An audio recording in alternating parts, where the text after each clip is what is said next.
I have a particular pleasure today to welcome General Sir Richard Shirreff, who is a British general, recently retired from the British Armed Forces, who had been the Deputy Supreme Allied Commander in Europe until just recently upon his retirement.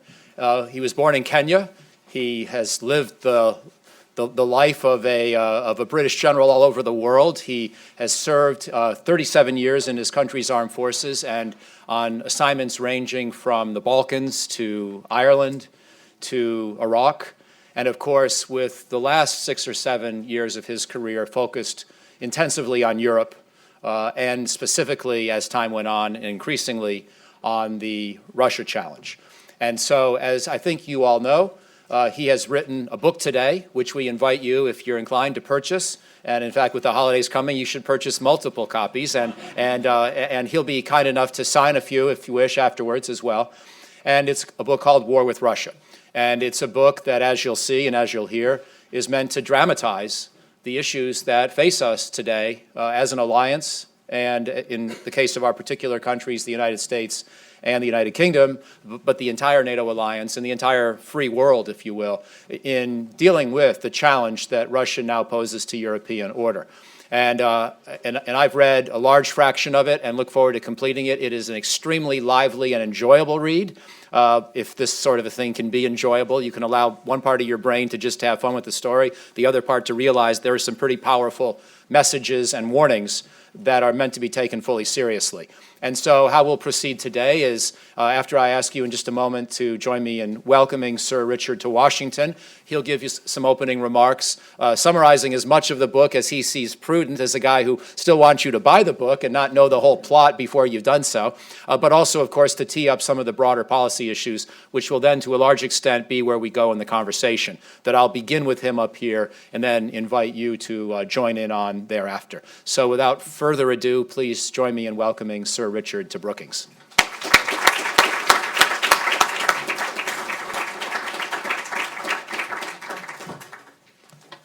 Michael, ladies and gentlemen, thank you very much indeed, and it's a particular honor, a real honor to be here in Brookings, such an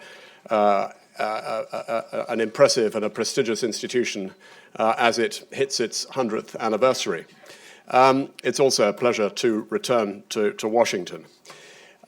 The first thing that struck me when I came into Brookings, as I just came a little bit earlier, was the impressive nature of the many books in the bookshop as you come in. And I hesitate, I feel somewhat diffident that I'm sure that what is effectively a pretty trashy novel should be sitting alongside some very impressive academic tomes. But as Michael said, there is a message in this.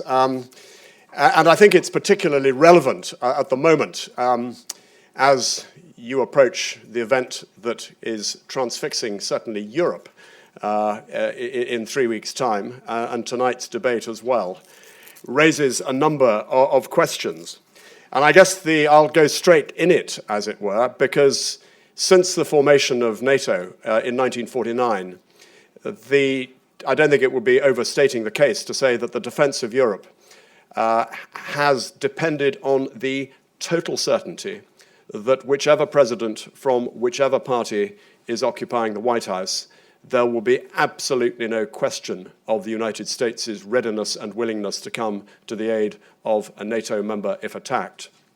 So raising questions about that not only sends a shiver of fear throughout Eastern Europe and the Baltic states, but it also raises real questions about the credibility of NATO's collective defense and its ability to deter aggression. And that, in a sense, also, rather chillingly, makes the scenario that I outline in the book rather more rather than less likely. Let's look at the challenge that faces NATO and the Western world at the moment from Russia, from resurgent Russia. And if we consider President Putin's words and deeds, it's worth, I think, going back to the speech he made in the Kremlin on the 18th of March 2014, the day that Crimea was admitted into the Russian Federation.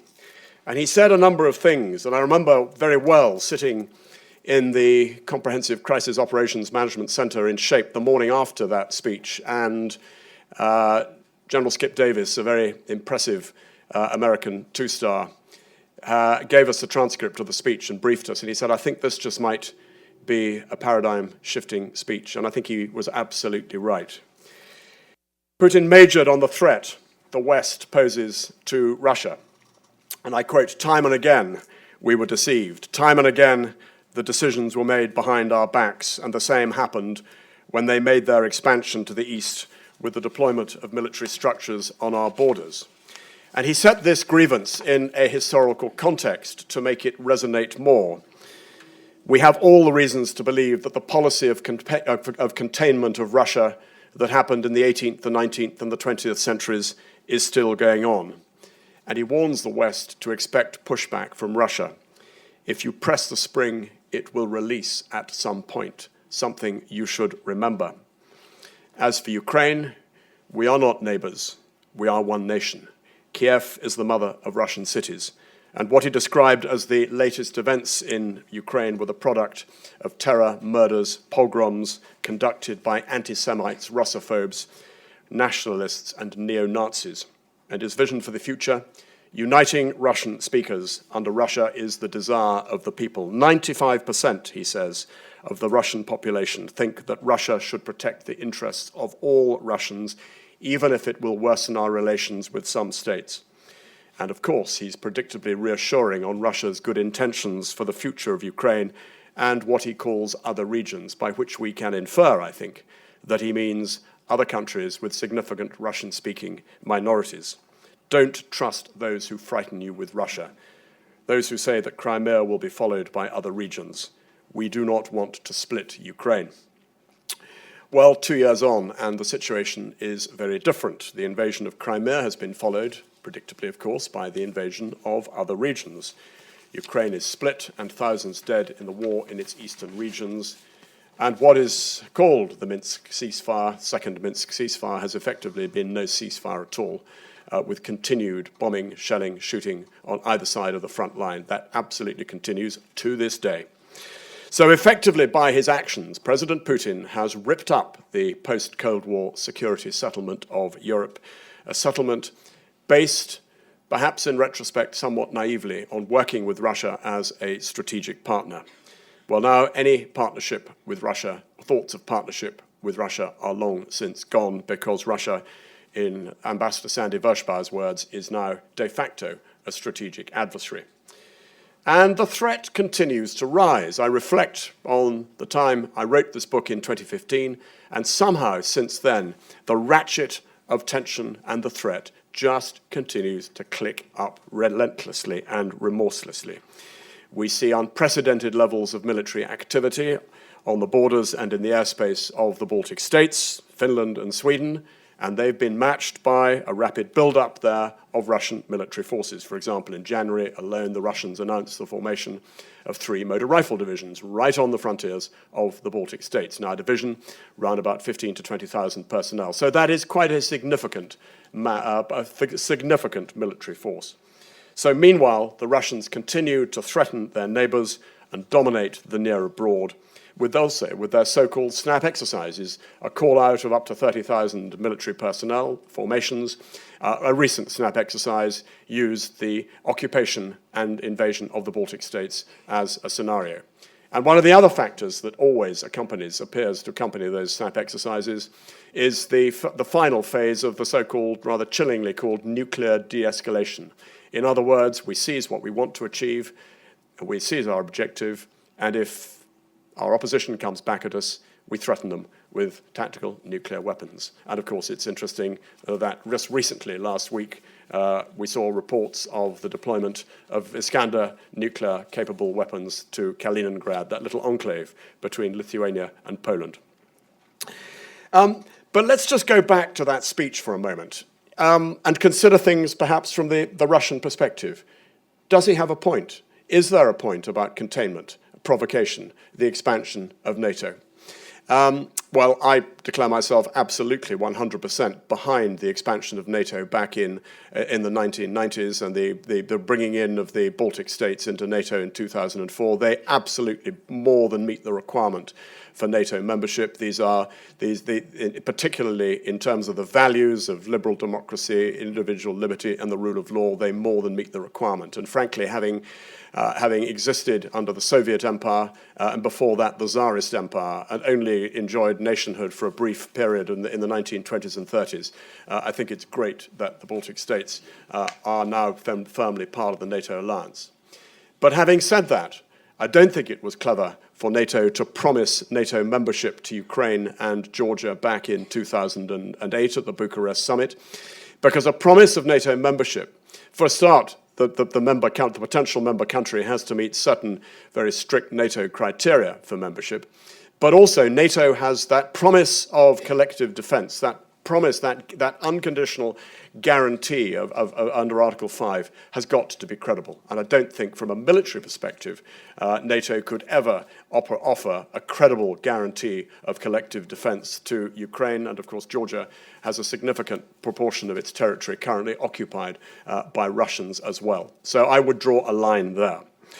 I would also say that NATO has, of course, been assiduous in trying to build up that strategic partnership with Russia, and I was very much a part of that when I was in service, not least because we felt that Russia faced very much the same sort of security challenges and threats that the West did in terms particularly of jihadist terrorism, and there was common ground to be had there. But perhaps in retrospect, we returned too quickly to business as usual after the invasion of Georgia in 2008. An invasion, an operation, which I think held up a mirror to NATO, had NATO been, which could have been beneficial to NATO, had NATO wanted to look in the mirror. Because for whatever the tactical inadequacies that operation exposed with the Russians, the use of mobile phones by commanders because radios weren't working and the like, actually Russia demonstrated an ability, number one, to make ruthless decisions very quickly at a time when the world's attention was focused on the Beijing Olympics. And secondly, from a military perspective, Russia was able to deploy significant military force, 2 to 3 divisions, or there or thereabouts, which frankly, I think any NATO nation, even the United States, would be pressed to do that at the sort of readiness the Russians were able to do it at.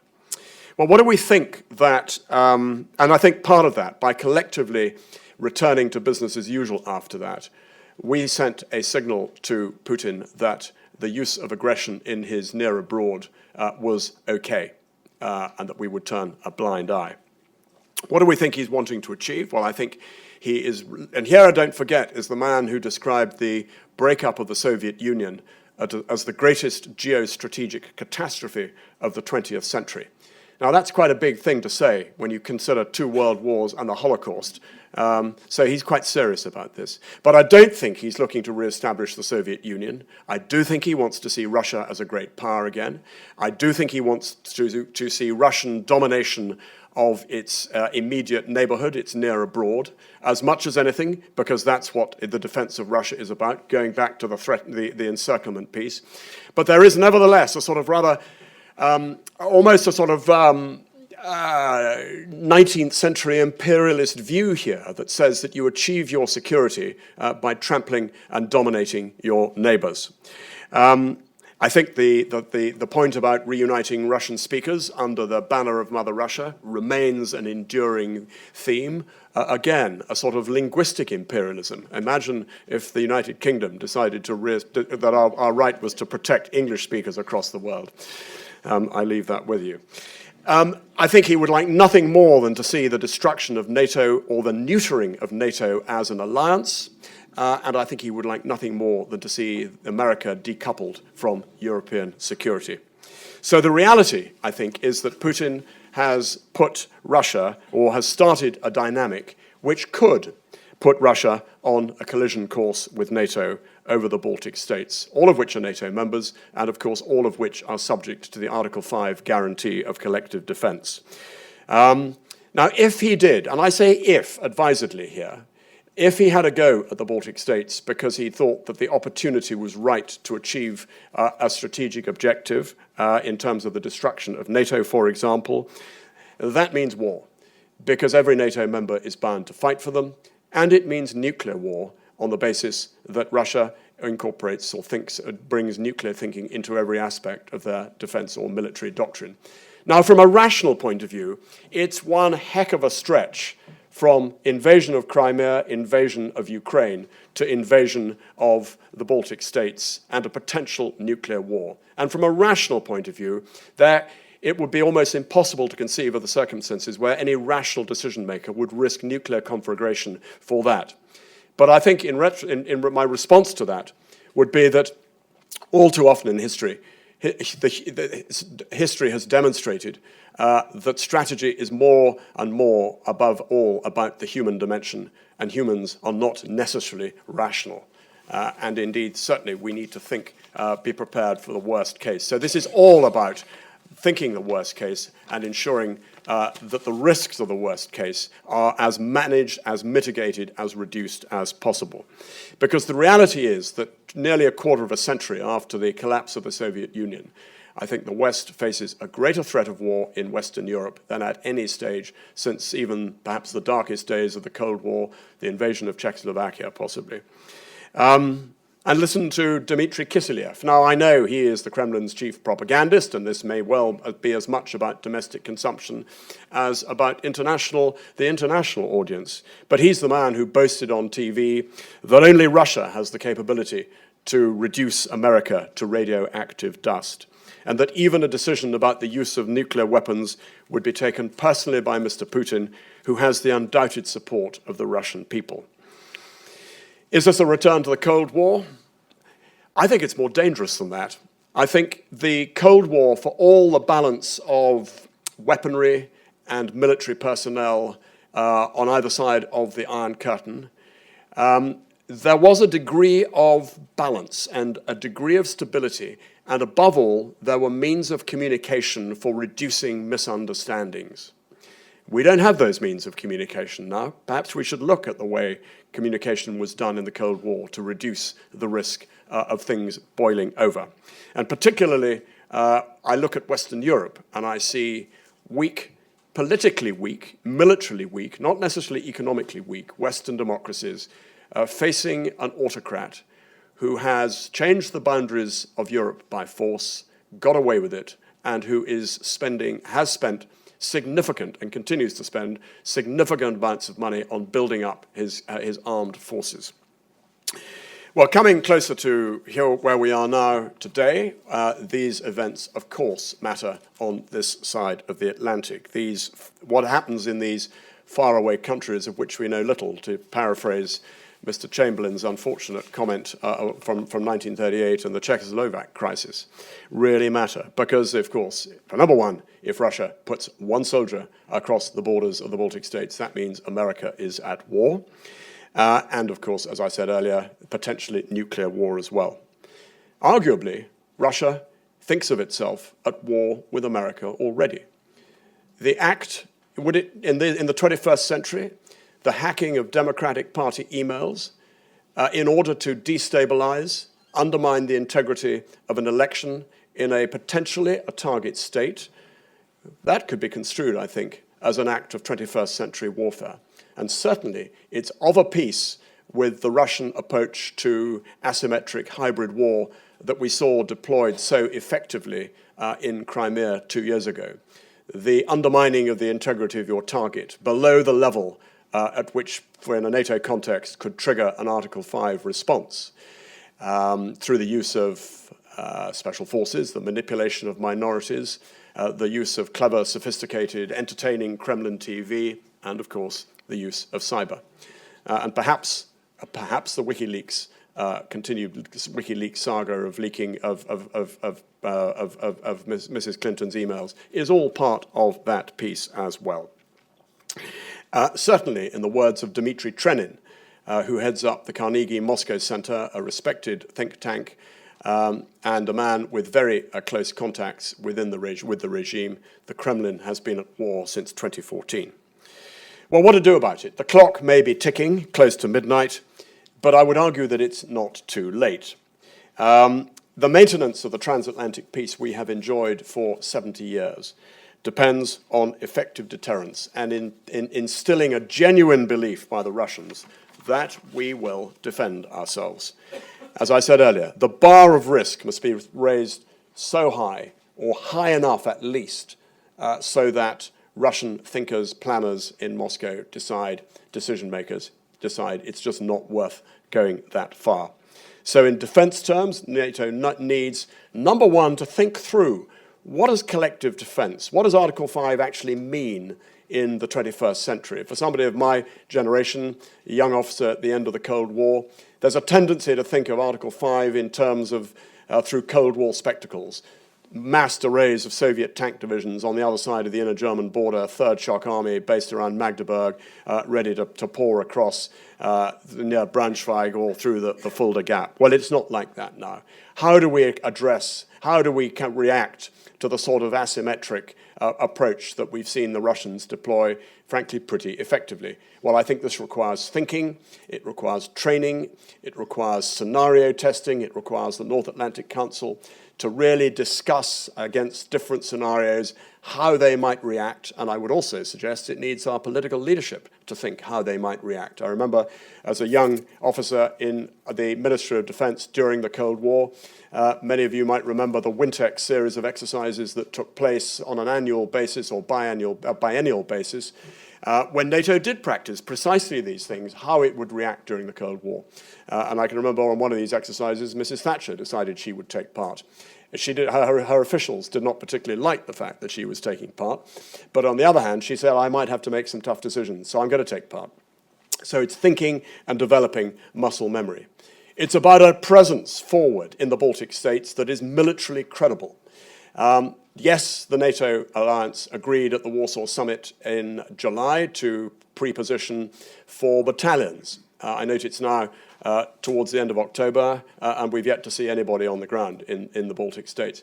And I would also suggest that 4 battalions on their own is not a joined-up military capability, because the presence in the Baltic states, we've got to be able to demonstrate, NATO has to be able to demonstrate that it's got a credible defense plan that would survive the test of combat by land, by sea, by air, a joint air-land concept, an army group concept that's integrated fully with the forces of the 3 Baltic states, and of course that also takes account of the need to bring in effective NATO reserves. And I would suggest that a very high readiness joint task force of round about 5,000, which is all that the NATO alliance can appear to be, there's a sharp end of the spear, 14 different nations, many of whom have not trained together, have not worked together, may have to drive from Albania or from Croatia or from Western Portugal to get there. Is that a credible reserve? I wonder. I would suggest going back to looking at something like the old Ace Mobile Force, that NATO fire brigade from the Cold War, which trained and practiced with a permanent command system on an annual basis, northern Norway, southern Turkey, the flanks of NATO, and which brought all the members of NATO in. It's about the capability of reserves. It's also about putting our money where our mouth is, on our side of the Atlantic particularly.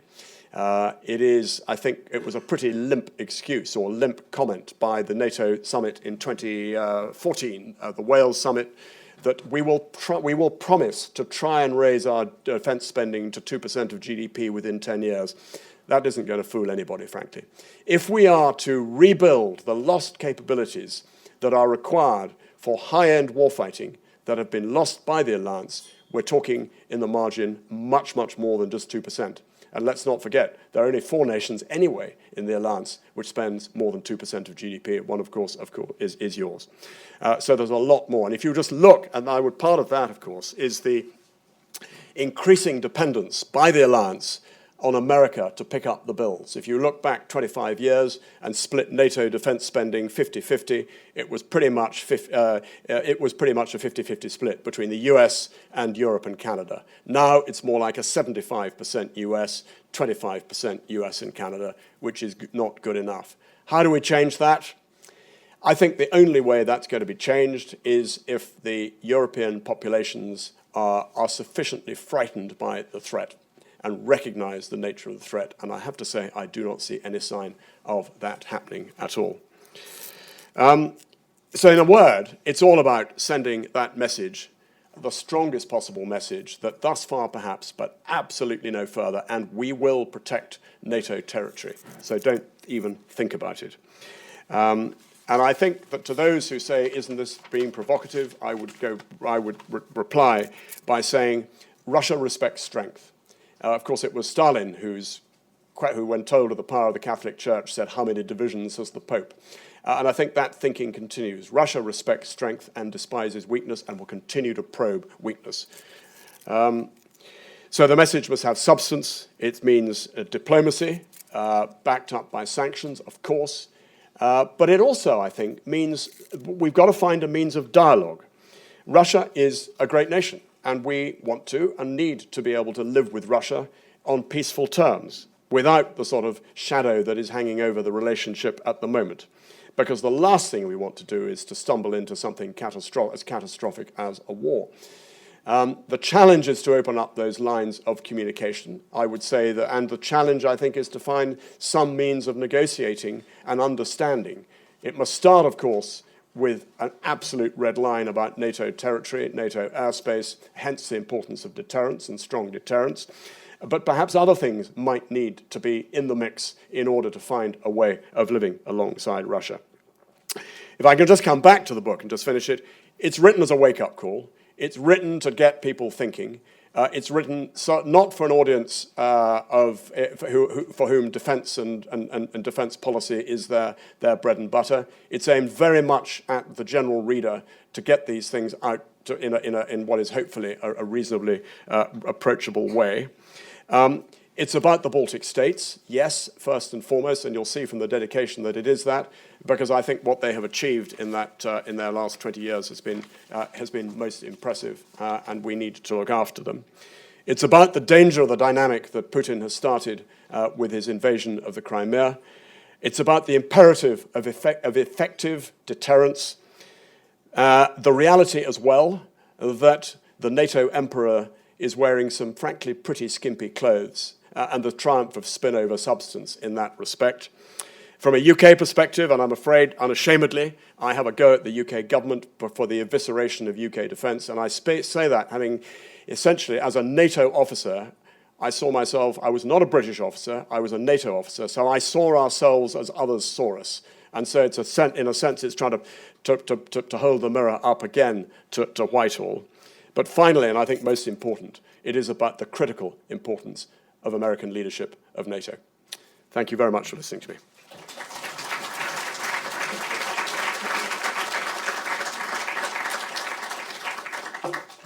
Great.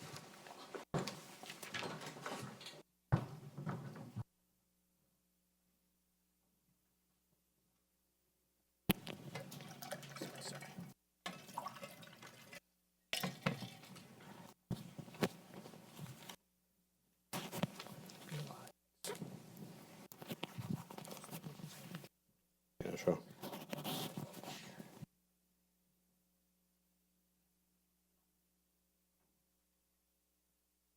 Well, Sir Richard, that was brilliant, extraordinarily erudite, very engaging, and just a tremendous presentation. And again, I want to assure everyone the book's just as good.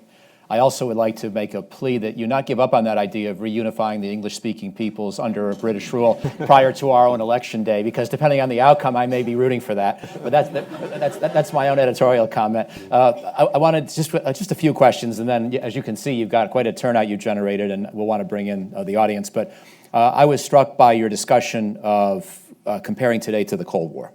And I want to just put a proposition before you and see how you react to this. And you said today may be even more dangerous. I was thinking maybe today is sort of like that early Cold War period, which encompassed the Berlin crises and the Cuban Missile Crisis, when seemingly smallish stakes nonetheless became seen as symbols of potentially a larger process. And therefore, we came to the verge of conflict with the Soviets over one city or one part of one city twice, and then over a small Caribbean island another time. Is that a good analogy with where we are today?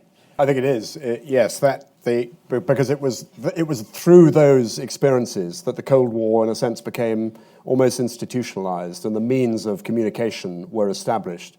The obvious one, I suppose, is the hotline between Moscow and Washington after Cuba. But I think there's another point here which is missing, which makes it more dangerous, which is that in the 1950s and early 60s, memories were still very, very fresh of the consequences and the cost in Russia and the Soviet Union of the Great Patriotic War. And of course, that's now been lost. And then also, perhaps, and I defer to those who know the governance of the Soviet Union much, much better than me, but my sense is that the Politburo, there was a degree of collective leadership there, which meant that a single individual perhaps did not hold onto the lever, have the same degree of hold on the levers of power that I think exists at the moment, which also is another factor. So I wanted to try to do something which none of us can do very well, but peer into Vladimir Putin's brain, if not his soul, at least his brain and his thinking, and try to figure out what he might have in mind. You're obviously worried that he could have new things in mind, or at least that if he senses an opportunity, he may try for more land grabs in Ukraine or even the Baltic states. Do you think that he has a grand plan, or do you think he's opportunistic fundamentally? And therefore, do you think that, he's sort of feeling his way as he goes and as he watches what we do? I think he's a very canny strategic operator. I do think he has a goal. I think it is that establishment, the presence of Russia as a global player, as a great power. And I think in order to achieve that, he will seize opportunities as they present themselves, in rather the same way that he seized the opportunity after the collapse of the Yanukovych regime to get Crimea back, in rather the way he seized an opportunity to intervene in Syria at a time and place of his choosing to achieve maximum public relations, personal ratings benefit. And I wouldn't, and hence I would not rule out other opportunities being presented. And I think also that what Russia does, we tend to think in stovepipes between Europe or the Middle East, but I don't think Russia thinks like that. I think Russia and President Putin will see a strategic linkage between what happens in Europe and what happens in Syria. And that's understandable because, of course, Russia operates as a European power, as a Central Asian power, and as a Far Eastern power. So it has to think strategically in a way certainly that we in Europe tend not to. One more thing about looking at Putin and trying to understand where he's coming from, and you've helped me think this through just today in our discussions and in reading your book. If we think back to the evolution of Putin's thinking and his actions. So he came to power early in this century, trying to rescue his country from, as he saw it, the weakness of the Yeltsin years and the embarrassment of NATO triumphalism. And then I think the NATO summit of 2002 then offered membership to the Baltics, and then the formal joining was in 2004. And that's also, as you reminded me, the year when Russia paid off its foreign debt. And then there were a couple of years there before Putin got particularly nasty, when he already knew we had the Baltics in NATO. But then in 2008 is the year that we had a big conversation within NATO about offering membership someday to Ukraine and Georgia. Do you think that was a defining moment for Putin? Or do you think it was, maybe he already had this kind of belligerence in mind, which he first exemplified in Georgia in 2008. It was maybe already in mind even in earlier years, but it just took him a while to wait for the right opportunity. I mean, I realize we're just trying to guess what makes this guy tick, and it's pretty hard, but just in terms of looking at the history as a guide to the future policymaking environment. I think potentially it's always been there, although, as we discussed earlier, actually in that immediate period in the 1990s, Russia-NATO cooperation, particularly over the implementation of the Dayton Agreement in Bosnia, was exceptionally close. I mean, there was almost a de facto Russian deputy Sakar, a senior four-star officer who was the liaison officer to NATO. But you see a flash of this in 1999 with the seizure of Pristina Airport. Before the foreign debt is paid off, and this is the beginning of, I think, an indication that where there are opportunities to flex muscles, that they will take them. But I think 2008 and that promise of at some stage in the dim and distant future, but it was nevertheless a promise, and this is something NATO has got to confront at some stage, of membership to Ukraine and Georgia, is the trigger. And what a surprise it is that shortly after that, during the Olympics, the the invasion of Georgia happens. And interestingly enough, I remember being in Georgia in 2013, and the Georgians being very concerned that something would be happening around about Tbilisi. Well, of course, they were right. It wasn't in Georgia. It was in Crimea. I just have two more questions. One is about your thoughts on policy towards Ukraine today. And I'd just like to give you the opportunity to give any guidance you think might be appropriate for NATO in general, but also specifically for the United States about the degree of bilateral or alliance, Ukraine security cooperation that we should be aspiring to. Here at Brookings, as I mentioned to you earlier, we've had pretty vigorous debate, including in public, about whether we should be arming the Ukrainians. The U.S. Congress and most of President Obama's administration feel the answer should be yes. President Obama himself seems to feel the answer is no. So we have not done so on his watch, but he's only going to be in the White House for 3 more months, and 3 more months to this day, I guess. And therefore, that raises the question of how forward-leaning we should be in stepping up our support for the Ukrainian armed forces. You may or may not want to go there on this issue, but if you have any guidance or any broad thoughts, I'd be curious to hear them. I'm sure others would too. I think from a NATO perspective, NATO has got to operate at the speed of the slowest ship in the convoy. And the most important, and the one thing NATO has got to do is maintain alliance cohesion. And the danger of the concern I would have, or the challenge I should put it, of a proactive NATO effort to support Ukraine is that you begin to eat away at alliance cohesion. And that is really going to be critical to maintain the strength of Article 5. So I would come down more in favor of the bilateral support that you've described there.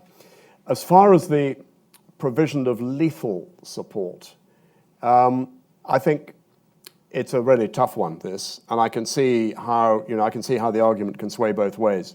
But I think there are legal issues, I think there are governance issues, there are corruption issues.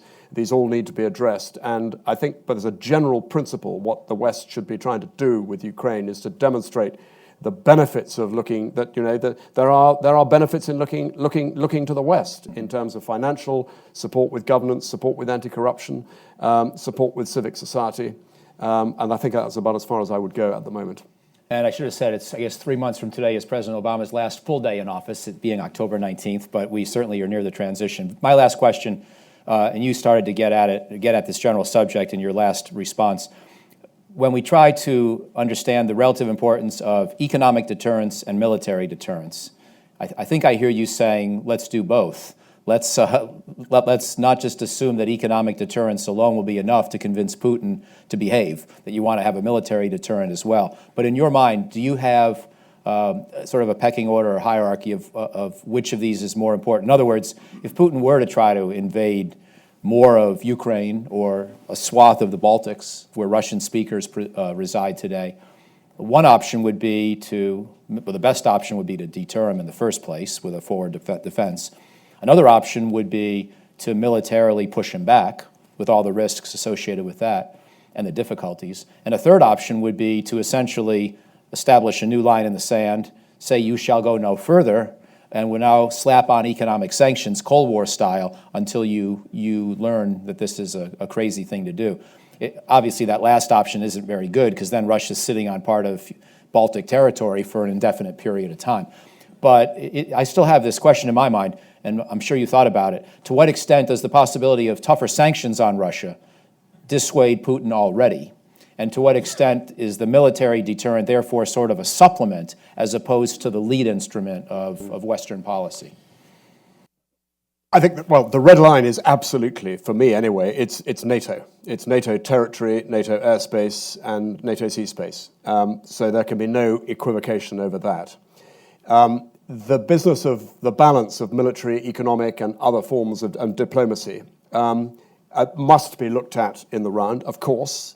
The purpose of the book, in a sense, is to highlight the inadequacies of military deterrence. So, speaking as an ex-military man, I think we have to have that in place, because unless you have that, unless you speak from a position of strength, the other aspect, particularly diplomacy, is tougher. But don't underestimate, I think the other, as far as economic deterrence is concerned, that is the sharp's point of the spear at the moment, and that is the thing that is having the effect. And that has been, yes, of course, sanctions are double-edged, but the impact on the Russian economy has been significant. And of course, let's not also forget the potential actions that could be taken on closing down money supply, for example, which would really frighten, I think, particularly, given the wealth that sits in Moscow. So it's all part of a whole. Excellent. Well, now let's go to you. There's only one ground rule. Don't give away the whole plot if you've already read the book. But you can dance around it and allude to the issues that are raised therein. So we'll start here in the front row. Please wait for the microphone and identify yourself before asking your question. Victoria Feinberg, a former Soviet citizen, now an American citizen. So the Russian planes fly over the NATO territory in the Baltics, and nobody seems to pay attention. When a Russian plane flew over Turkey, Turkey shut it down. Was that a right response by Turkey? Is that a good model? Interesting question. When Russian planes fly over the Baltics, they are politely escorted out of Baltic airspace by the Baltic Air Policing Mission. But I think you're absolutely right that this happens on a very regular basis. And it's indeed conducted in these Russian incursions are a form of intimidation, as well as a form of testing and probing and analyzing the way that NATO responds. The response, whether the response NATO should apply the Erdogan response to shooting down is a question I think that I'm going to duck. All I would observe is that having shot down that Russian aircraft in November last year, Erdogan and Putin now seem to have built a remarkable rapprochement despite it. Thank you. So let's stay in the front row and we'll work back. Julian Borgia from The Guardian. You concentrate on Europe, obviously, but what should a new administration do about the Russian dominant presence in Syria? Should there be an attempt to push that back?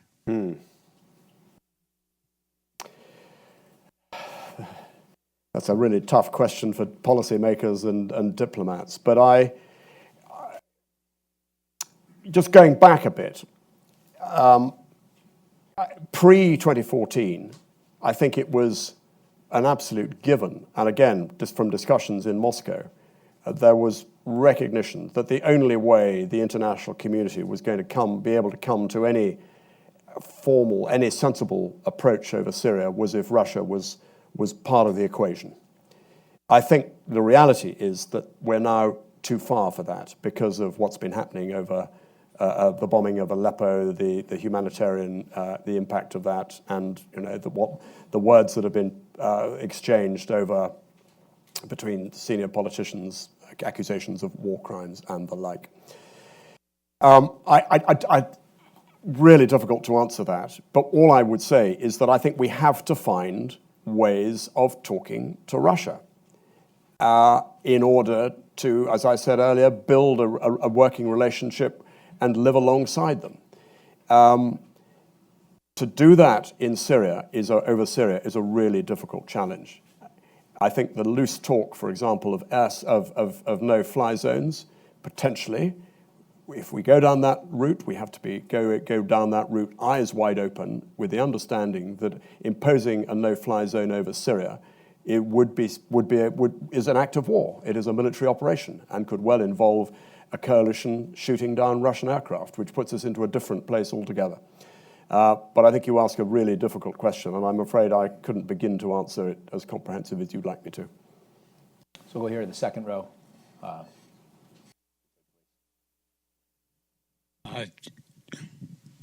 General, thank you very much for a very good presentation.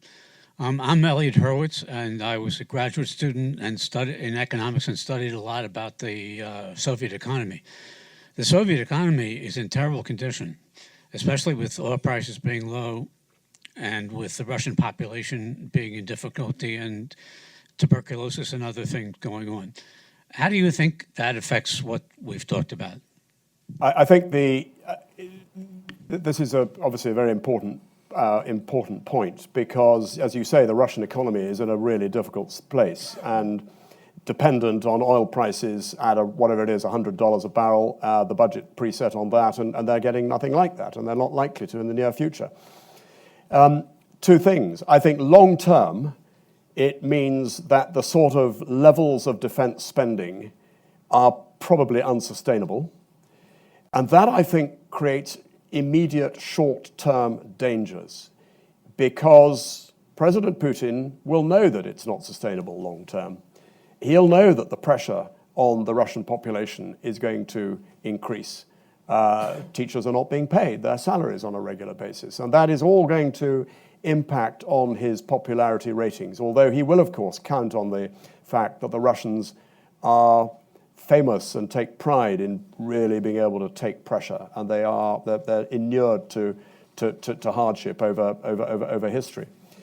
The concern, I think, is that here is a man who is dependent on maintaining high popularity ratings, and that he turns to the traditional remedy of any autocrat facing trouble at home, which is foreign adventures, in order to boost his popularity ratings. You saw what happened after the invasion of Crimea. His popularity ratings were sky high.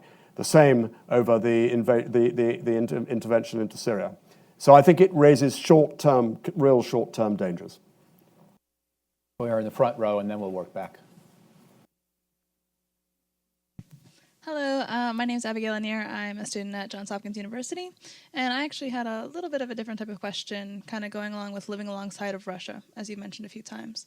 Given your experience and your interest in pursuing a more constructive relationship in the future with Russia, how would you ideally envision their place in terms of their geopolitical position? Because largely they've been considered as the other for a very long time, haven't really been recognized as an equal power to Europe. So, how would you envision that ideal position for them? Well, I would like to see some form, in an ideal world, a strategic partnership where Russia, NATO, and combined with the West could focus on some of the other really major challenges of the age, particularly what is going on in the Middle East and the instability and fragility. I think the great strategic challenge, or one of the great strategic challenges of the age, is to build stability in fragile, failing states, so that they don't import their people, and they don't become fertile ground for extremism and terrorism, as we've seen in the last decade or so. And wouldn't it be great if Russia could work alongside the West in addressing some of those challenges? But we've got to get this immediate issue out of the way first. We're here in the second row. General, I'd love to ask you a bit more at length about your take on Vladislav Surkov, but I'll try to keep this brief. A great number of Putin's internal moves, such as appointing of Zolotov as head of the new National Guard and panic maneuvers regarding the military-industrial complex, have been interpreted by some as preparation for war, but other analysts have suggested that it's preparation for the possibility of fighting a coup organized by ultranationalist Kremlin members and possibly even Vladislav Surkov, the so-called Grey Cardinal. What I'm wondering is, how should the U.S. react to an attempt by ultranationalists to seize power in Russia in light of the increase in size and capability of the Russian military? And can the U.S. and other Western powers remain credible but still back a more moderate leader in the Kremlin against more dangerous and radical anti-Western Russian warhawks? Well, I don't think there's much anybody could do if there was a coup and the internal, the government of Russia changed. That is a matter for Russia and the Russians, and interfering in the leadership of other states is not really on the cards. I think it just comes back to, it still comes back to deterrence, whoever is in the Kremlin. It's about ensuring that dialogue and deterrence, so that we can build relationships and build a constructive relationship with whoever's occupying the seat of power in the Kremlin. But there's a sort of another implication in what you say, which is that is this what we're seeing now? Is this Putin dependent? Is it institutional? And would it be any different with somebody else? And I think the answer to that is probably not much different.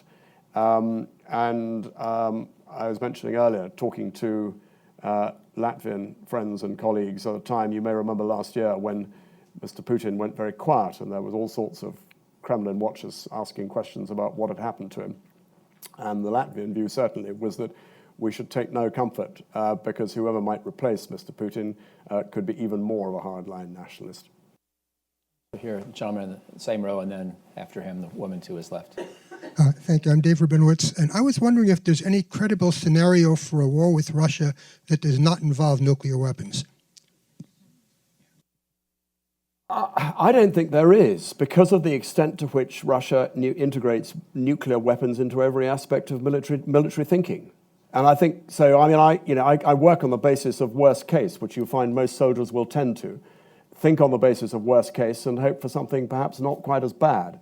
And I think that's why it's so potentially disastrous. And I think we have the way that Russia has invested in modernizing its nuclear arsenal, the extent to which it remains absolutely core and central, even during the dark days of the 1990s when Russia was on its knees militarily with its conventional forces, the maintenance of effective, strong nuclear forces is absolutely core and central to its DNA. Look at the reaction to the deployment of the missile shield. All that was all about the protection and the extent to which that would or would not render the nuclear capability null and void. So I think we have to assume the worst case. We have to assume that nuclear is always going to be part of this particular mix.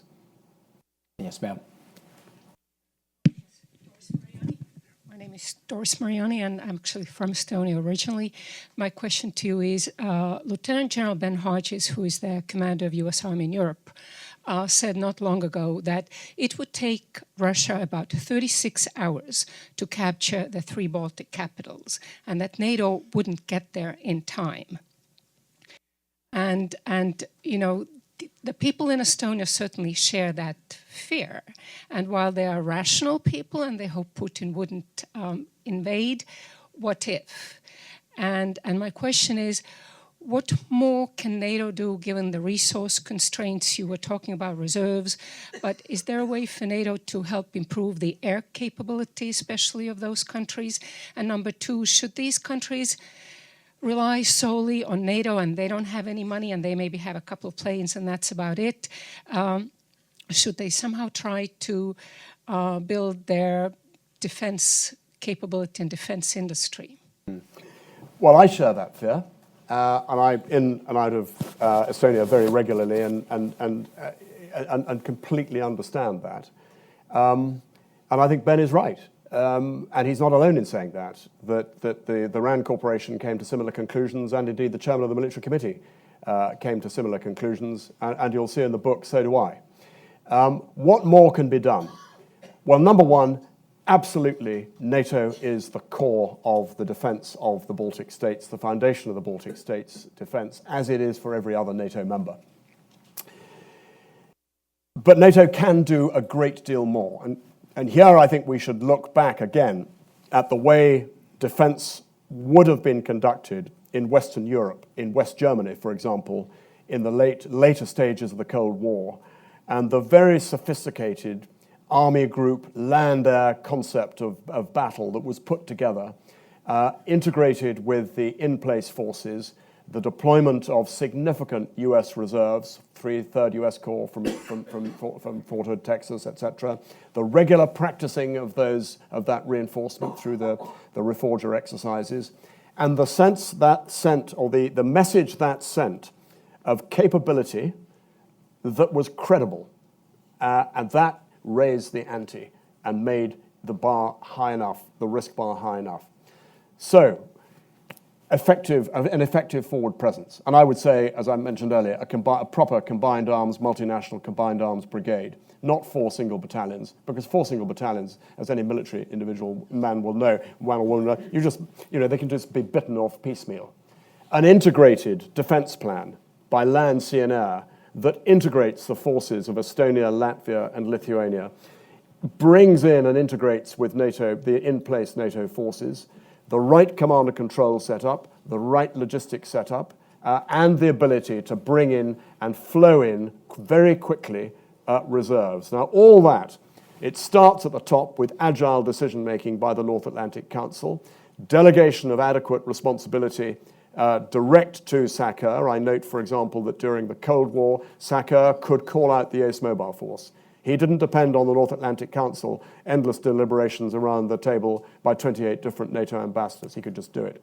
It depends on the right command and control all the way down the line from SACEUR in shape, Joint Force Command, Brunson forward, and then forward into the Baltic states as well. Now, all that can be done. There's no question about it. It's just about doing it and willing it and making it happen instead of faffing about and talking about it and pretending it's being done, which is what is happening at the moment, which is why I wrote the wretched book. Forgive me. I just get so... It's not rocket science. And, you know, we owe it to the people in Estonia and Latvia and Lithuania, and we owe it to the North Atlantic Council, and we owe it to peace and stability for our children and our grandchildren. In fact, along these lines, let me ask one question and then we'll start working from the back forward. You put forward a relatively modest proposal for what NATO's capability should be in the Baltics. One brigade, a joint brigade, plugged in with air and land, or air and sea, of course, and with the Baltic states themselves. But still, we know the RAND Corporation put out a report suggesting a more robust forward defense with maybe up to 7 brigades. What's the argument? Are you actually trying to propose a militarily sound forward defense, or should I think of what you're proposing as more of sort of a robust tripwire that has a chance of buying enough time to let the reserves flow in, but is really just meant to send an unambiguous message of NATO commitment more than to represent an actual forward defense capability per se? I think both. I think it's also about, unusually for me, being sort of recognizing political realities, perhaps, and saying, listen, 7 brigades, yeah, that's the answer. You get in a Staff College paper or the RAND Corporation, and I read that with interest. But actually, that's simply not realistic. But what is realistic is a properly constituted brigade together with all the other stuff that I've just described. And I think, you know, also, just take into account the political reality. There is an issue here, NATO-Russia Founding Act, which said that basing of significant forces, ruled out the basing of significant forces. I would argue brigade doesn't come under the significant. 7 brigades is 2 divisions. That's pretty significant. So I think there's a bit of a balance here. Thank you. So let's go to the far part of the room, and I see 2 hands in the back row, and then we'll work up from those. Why don't we take 2 questions at a time and see if these might happen to Hello, Oliver Kim. I'm a reporter with the Austrian newspaper Die Presse. 20 minutes ago, Reuters came out with a report quoting a senior NATO official that Russia started moving, quote, the entire Northern Fleet and much of the Baltic Fleet to the Mediterranean in order to reinforce the bombing of Aleppo. And that senior NATO diplomat quotes Western intelligence and argues that in about 2 weeks we're going to see an increase in the bombing runs on Aleppo. So my question would be, how do you assess that? Can you give us an idea of how big these Russian fleet movements are, how important that is? And do you think this is just about Syria and Aleppo? Or do you think, or do you share the view that Russia wants to establish a more significant presence in the Mediterranean, maybe meddling in Libya or in Egypt? So we will take another question, partly so I can actually add one more ground rule, which is, even though I appreciate the question, can't ambush a guest with intelligence he hasn't yet seen himself. If you said it was 20 minutes ago. So I'm gonna buy a little bit of time for him to do with as he wishes on that. But a smart question nonetheless. So anyway, over to you, sir. Thank you. Vadim Allen, Voice of America News. Please correct me if I'm wrong. I believe you said that we don't see European nations particularly threatened by Russia. Do you think it's because they have some misconceptions about Russian threat? Thank you. Sorry, I didn't quite. Did I say I don't see European nations threatened by Russia? Because I don't think I did. Don't feel threatened. But if I'm wrong, please correct me. Well, no, the whole, in a sense, the exception of Baltic countries, of course. I mean, the Baltic clearly are threatened by Russia. I would not preclude Eastern Poland from that. And I remember very well talking to, interviewing Anne Applebaum for a BBC programme in 2014, and her response to my question was, what was the view in Poland, was they think the Baltic states are next and then it'll be Poland's turn. So I think there's a general threat from a resurgent Russia. And of course, the point is that if one nation of NATO is threatened, well, all nations of NATO are threatened. And my message, loud and clear, would be that the defence of, certainly in the UK, the defence of UK does not start on the white cliffs of Dover. It starts in the forests of Lithuania, Estonia, and Latvia. I would also suggest the same applies to the United States too. Just coming back to your emerging intelligence report. I mean, actually, there was a report in last week's in the papers in UK last week saying that the Russian Northern Fleet was on the move through the North Sea and the Channel, and there were going to be that was beginning to get people's attention. So whether this is all part of the same, I don't know. What does it suggest? Well, it suggests that the strategic priority right now for President Putin is the Middle East. What is his aim there? I think he takes the view that if Assad is a loser, he's a loser, because he has backed quite significantly Assad all the time, and indeed that's why he stepped in at the time that he did, when Assad was looking very concerned. If he's moving stuff there now, it seems to me that this is all part of reinforcing the Assad regime's attempts to retake Aleppo. Long-term interests, well, Tartus, Russian port in the Mediterranean, Latakia, Russian airport Russian airfield in Syria. Russia has interests in the Mediterranean, has always had interests in the Mediterranean, and of course Tartus is the only port that remains from pre-Soviet Union days outside the Soviet Union. So I think it's that, but it's all part of a strategic piece about being a global player, about being a great power. Great. So I'm going to stay in the back. Gentleman right in front there in the light blue shirt. That's right. Eric Schmidt with the New York Times, General. You mentioned it would be a heck of a stretch for actual Russian troops to go into the Baltics. What in your mind would be more realistic in terms of what kind of active measures are the Russians already doing in the Baltics? How effective have they been so far, and what should NATO be doing to try and counter those things that fall just under the full force of troops going in? Thank you. Okay.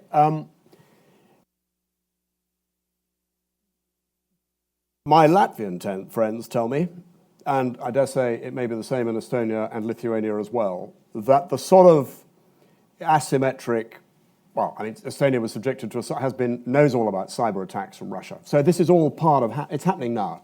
And particularly the propaganda, the Kremlin TV, glitzy, sophisticated, well put together programs beamed into Russian speakers' homes in those three countries. It's all part of a piece of sending a message about the benefits of being citizens of Tsar Putin rather than being citizens of the European Union. What should NATO do about it? Well, NATO needs to be able to match. Deterrence is all about matching an adversary's capability at every level. I've talked about conventional. I think nuclear is part of this as well, of course. But what about below the threshold of conventional? What about the asymmetric? What about the addressing those issues? Well, I think there is stuff that needs to be done. I'm not going to give you an immediate list now because I think it's all part of that thinking about how to address this challenge. I mean, I would say that this is not about purely military. Military may be part of it, but ultimately it's about the application of soft power in conjunction and coordinated with military deterrence as well. And here I think, firstly, it's about supporting the three Baltic states in this area. It's about helping them put together the countering the information operation. The EU has certainly a part to play here in conjunction with NATO, and I note, for example, that the EU development funding continues to spend significant amounts of money in places like Daugavpils or Narva, right on the border with Russia, and a city which really does need a bit of economic support. So it's all about that aspect as well. Working alongside, and I think this is coming back to perhaps the other the question of strategic interest, is the relationship between NATO and EU in order to build European defense and security. Thank you. The woman in the 10th row, I guess. Yes. Thank you very much. I'm current citizen of Russia. So I'm curious about two small questions. First of all, today we are going to watch elections and debates again. So the two candidates here in the US that have different positions on Russia. Do you believe that whoever wins changes the agenda about Russia? So Mr. Trump, he truly believes in communication or not? And you mentioned peaceful relationship with Russia, with Russians, I would say this. And how do you imagine this possible? Thank you. Well, I think to your first question, the answer is yes. On the face of it, it will matter. It will matter a great deal who is elected in 3 weeks' time, because of what has been said already particularly by Mr. Trump. His comments, as I said at the beginning, the question he raised about America's readiness to come to the support of a NATO member if attacked, I think would throw real question marks about the credibility of NATO's doctrine of collective defense. So I think it matters massively. Now, it might all be part of a way of frightening European members to spend more money on defence. If so, it's quite a clever way of going about it. We'll wait and see if that has any impact. To your second question, yeah, I do. I really do think that we have to find ways of living with Russia in a way which removes this tension and the threat which we perceive, which I think is perceived also in Russia as well, because Russia is a great nation and we need to find ways of living together. This requires diplomacy, it requires negotiation, it requires understanding, and it requires hard work on both sides. But it's got to be done from a basis of respect for law, for international law, respect for the rights of the countries are living alongside Russia to live without feeling that Russia is breathing down their neck, overflying their airspace and intimidating them. So it takes two to tango, but I think it can be done. And thank you for asking the question. So let's stay in the back and then we'll come forward and start to wrap up here in a few minutes. But this is a lot of great questions and very pithy and excellent, concise answers, so we're getting through a lot of material. The gentleman next to our Russian friend. Hello, I'm Jeff Hahn. I'm a graduate student at American University. You've mentioned Russia's use of asymmetric warfare multiple times, and I'm curious about your thoughts on Russia's asymmetric efforts in Europe, specifically the funding and providing airtime to political parties such as formerly UKIP, National Front, Alternative Deutschland, some of whom the narrative of NATO is that it's an obsolete imperialist American institution which has outlived its usefulness. Their words, not mine. But do you feel that the growing popularity of these political parties poses a threat to the alliance? Good issue. Good issue to think about. I mean, the answer is this is all part of divide and rule. What better way to begin to undermine the integrity of the alliance as a whole and not only that, but by undermining the integrity of the countries that make up the alliance, by undermining the integrity of institutions like the European Union, by supporting Nigel Farage in UKIP, by putting money into the National Front, as you say, the Front National in France, and others. So this is all part of and actually, interestingly enough, you may or may not have seen, there was a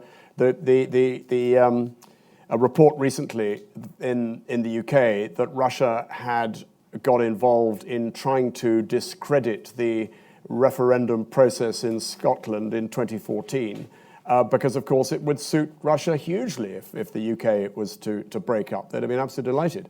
And I note that Russia Today and Sputnik TV have just opened an office in Edinburgh, so they've obviously not given up. So, yeah, I think it is all part of it. But I think it's also, whether this undermines the integrity of the alliance, yeah, it might do. But we've also got to take account of the forces of populism at work here. And that's a separate issue altogether, I think. But this is more about the, well, I mean, you know it well because it's being played out on the TV screens as you go through your election. And my goodness me, we saw it loud and clear in the run-up to Brexit and the consequences of Brexit. Okay, why don't we go here in the about the 6th or 7th row, the woman, three persons in. Yes, please. Thank you. Vibeke Tjerve, I'm from the Danish Institute for International Studies. And I have a question about sort of the link between alliance cohesion and sort of the level of fear or the European realization there is something to be afraid of.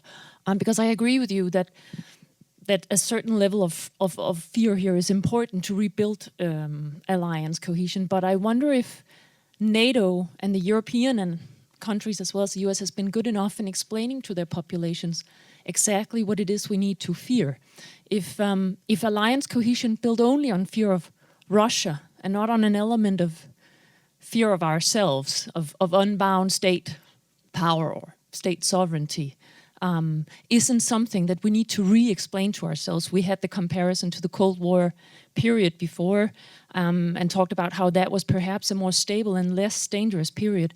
Wasn't that because we all then had a world war in the back of our minds and a sense that we needed to commit ourselves to institutions as such because we needed to bound power? Have we forgotten that in the West? And is it part of the solution, not just to rebuild NATO militarily, but to sort of re-narrate that to Western publics? I think it is. I think it is, absolutely. And I think in Western Europe, we've got ourselves into a position, either by design or default, where higher defence spending at the expense of social welfare spending and the like is unacceptable to politicians because it's unacceptable to electorates. Electorates aren't interested in that. So how do we get people interested? Well, I think we have to explain. We have to educate. We have to, and I don't think we need to. You could accuse me of being alarmist with the book, and it is pretty provocative and in your face. I accept that, but it is also about getting people to realise that we're not that safe, actually, because I think people think we are safe. I think they think NATO is strong, and I think that they think that our nations, our alliance is strong, our armed forces are strong. What are we spending our taxes for?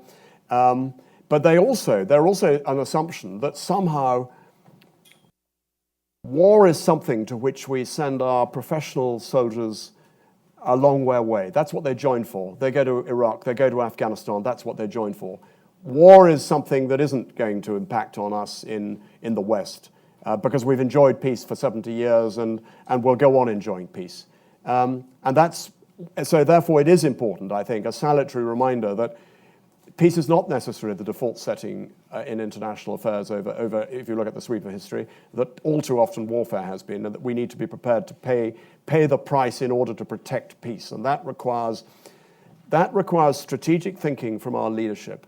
It requires telling the message straight from our leadership. And I fear that too often we hear glib, certainly perhaps I can't speak for other countries, but I think we hear all too often glib statements from our political leadership that it's all fine and dandy in defence. How often have I heard that in a British context that the British defence budget has yet again been reduced, that capabilities have been disbanded, and yet somehow we've got agile forces, and isn't things great? You know, it's spin, it's nonsense. Actually, we should be truthful. Okay, let's go over here to this side, and the gentleman, I guess, both the guys there, 6th and 7th rows. Maybe we'll see if we can take your questions together. Sure. Alex Sanchez-Roy for Jane's Defense Weekly.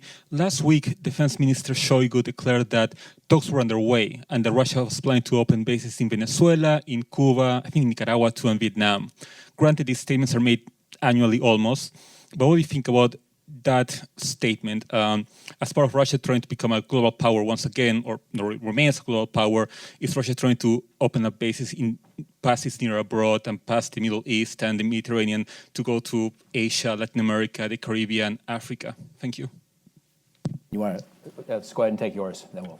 Hi, Dmitry Preobrazhensky. Thank you very much. Very interesting presentation. My question is if you could kind of just make the general case for NATO. There are a lot of people, probably a lot of them Russian, that think NATO should have been dissolved after the collapse of the Soviet Union, myself included, maybe for some kind of different European defense structure which is more conducive to peaceful relations between the United States and Russia. I'm just wondering if you could explain why you think NATO is necessary, and maybe instead of we could have some kind of global security, collective security under the United Nations or something like that. Thank you.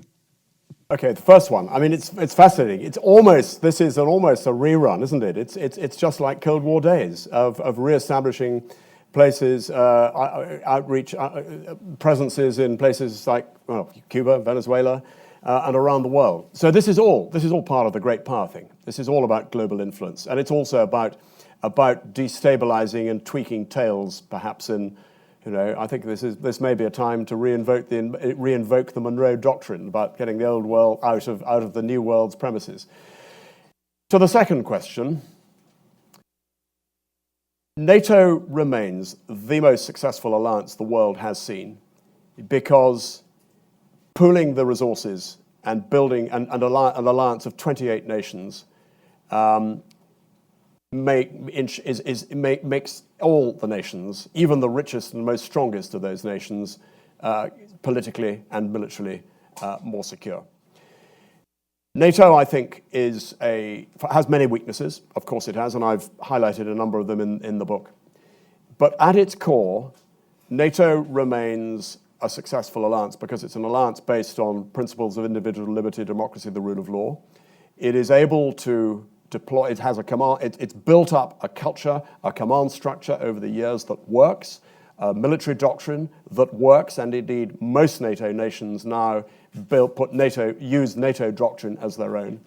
And I have to say, I think it is remarkable that 28 nations can still come together and work alongside each other like that, and moreover, bring in partners from across the world as well, as we saw, for example, with the Afghanistan operation. So I do not think NATO is obsolete. I think to disband NATO and try and build another international organization would be a lost cause, a forlorn hope, and would achieve, frankly, nothing. So what I think we must be doing is building on the strength of NATO, building on the opportunities that NATO gives us, addressing the weaknesses and challenges of NATO, and reinforcing what I think has now been up to now success. And there was a woman in that same general part of the room. Yes, please. Then we'll go over towards the front and wrap up. Hi, so you've already talked about Please identify yourself. I'm Suzanne Freeman. I work at CSIS. You've already talked a little bit about putting brigades in the Baltic states, but you've also talked about a breakdown in communication between the United States and Russia. Do you think that sort of a higher brigade presence has the opportunity to be perceived not just as deterrence, but as an offensive action, sort of triggering worse relationship? Additionally, in this sort of Baltic scenario, what do you see as the advantages and the disadvantages of the Russian military in the European theater? Would a fire brigade be provocative? It would be part of deterrence, and I think it goes to the provocation question. There would be a lot of complaints about it, yes, but actually it would also be seen as effective deterrence and part of the equation of building the sort of credible defense capability, particularly in the Baltic states that I outlined earlier. Was the Ace Mobile Force seen as provocative during the Cold War? No, because Russia understood what it was for. And because of coming back to the channels of communication, were call-out exercises in West Germany seen as a provocation? Were similar exercises in East Germany during the Group of Soviet Forces Germany days seen as provocative? No, because of the means of communication. The fact that the Allies maintained military missions in East Germany during the Cold War, the Soviets maintained a military mission in West Germany during the Cold War, and those military missions were part of the channel of communication and could send the message back, this isn't a provocation, this is actually a routine, a routine exercise.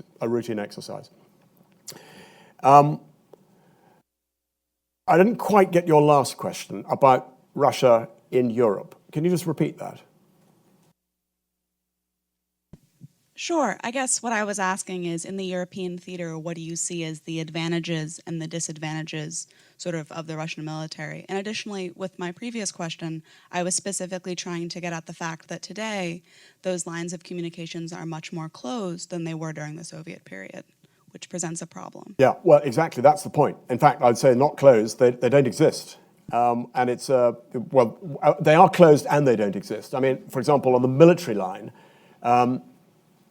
senior NATO military, we were in and out of Moscow on a regular basis. The Russians would come and see us on a regular basis. We had joint seminars together. We could talk to them. We could build relationships with them. All that stopped after March 2014. And I think it's exactly the sort of thing that could be a good area to rebuild because it's a channel of communication. Coming back to the Russian military, I guess I would say that size has a capability, a quality all of its own, of course. The Russians have got mass. The Russians have got the ability to mass presence and capability really close up to the Baltic region, for example. Of course, NATO outnumbers Russia, 3.5 million men and women under arms, but it's all about having the right capabilities in the right place at the right readiness or the right response times, which NATO does not have. I would say that individual for individual, unit for unit, American, and of course I would say British, would more than outmatch Russia, but that's not the point. It's about being able to be in the right place at the right time, and at the moment NATO can't, Russia can. So I think what we'll do is take two final questions together. I want to make sure we allow enough time to get some book purchases going for those of you who have a 3:30 deadline but still want to leave with a book in hand. So we'll do two more. We'll do the young woman here in the fourth row, and then the gentleman here in the third, and then we'll give Sir Richard one final wrap-up. Right, good afternoon. My name is Pirat Kuzik, and I'm a graduate student at the Elliott School from Sciences Po Paris.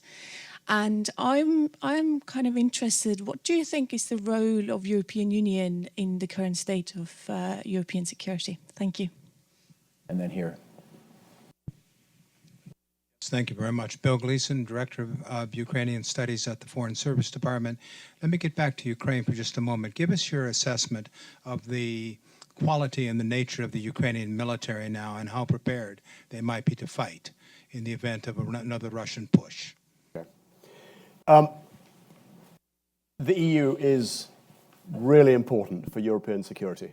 And I think I would also pick up the point we were discussing earlier about European defence, because in the defence piece, what the EU can do is apply significant soft power to complement NATO hard power to address the asymmetric, the civic society, the building up of civic society, and to provide support, particularly in terms of countering information operations and propaganda and the like. As far as security is concerned, I don't see how Europe can begin to grapple with the security challenges it faces as far as jihadist terrorism, and as you will know better than anybody being French, the impact on your country has been massive. And then on top of that, the migrant crisis that we see as well. I think I think the European Union is the one solution, because I can't see how individual nations can begin to do it themselves in terms of the cooperation, the sharing of intelligence, the support on frontier security, and the like. And I've seen the impact of, why are the Balkans, by and large, the Western Balkans, by and large, out of the headlines at the moment? Because of the European Union. Because because the European Union magnet, the desire to join the European Union, is what forced Serbia and Kosovo to sign a comprehensive normalization agreement, backed up by a bit of diplomatic clout by the joint forces of Hillary Clinton and Cathy Ashton. So the European Union casts a sort of security blanket by casting a stability and a prosperity blanket as well. So I think the European Union is really important to that. And from what I say, you probably infer that which way my vote went on the 23rd of June. And I really worry, as a result of that, what might happen. Ukraine. You are a much greater expert on the Ukrainian armed forces than I am. I have not been to Ukraine since 2012. Things have obviously changed a great deal. But I hope that as a result of the support, the bilateral support in terms of training and other areas, that the Ukrainian armed forces are much better placed to deal with the challenges they face, and of their desire and of their readiness to fight. Of that, I am in absolutely no doubt. And what I think has happened as a result of the Russian invasion of Ukraine is that Ukrainians who might at one stage have looked towards Russia are now 100% Ukrainian and are prepared to fight and die for their country as they have done. One caveat, one final point I would say, the one thing that does worry me a bit is when I read about some of the slightly dodgy militias and other sort of non-state forces that seem to be fighting in Ukraine. And that, to me, coming back to your point at the start, Michael, plays into the do we support with lethal weaponry or not.